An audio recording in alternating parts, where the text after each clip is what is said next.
Chennai super কিংসের সেরা জুটি ছিল মুস্তাফিজ এবং পাতিরানা। তাই তো মুস্তাফিজ এবং পাতিরানাকে নিয়ে চোর খেলার এক ভিডিও বানালেন চেন্নাই সুপার কিংস। কারণ মুস্তাফিজুর রহমানের এবং পাতিরানার যে বন্ধুত্ব তা ফুটে তুলেছেন এই ভিডিওতে। এদিকে মুস্তাফিজুর রহমান এবং পাতিরানার সুমধুর বন্ধুত্ব সৃষ্টি হয়েছিল, কিন্তু তার আজ বন্ধুত্ব শেষ হতে যাচ্ছে। কারণ মুস্তাফিজুর রহমান আজ শেষ ম্যাচ খেলতে নামছে পাঞ্জাব কিংসের বিপক্ষে। এই ম্যাচ খেলেই দেশে ফিরবেন তিনি।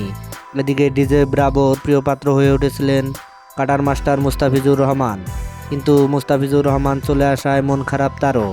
তাই তো মুস্তাফিজকে সাধুবাদ জানাচ্ছেন সবাই, কারণ মুস্তাফিজকে অনেক মিস করবেন পুরো সিএসকে ফ্যামিলি। মুস্তাফিজুর রহমান এই অল্প দিনে সবার মন জয় করেছেন। মুস্তাফিজুর রহমান ছিলেন দুর্দান্ত, তাই তো তার প্রশংসায় পঞ্চমুখ সকল সিএসকে ফ্যামিলি এবং ক্রিকেট বিশ্লেষকরা। দর্শক, আপনি কি মনে করেন মুস্তাফিজুর রহমান আইপিএল শেষে দেশে এসে বড় ভুল করছে? তাহলে অবশ্যই আপনার মূল্যবান মতামত কমেন্ট বক্সে জানিয়ে দিবেন।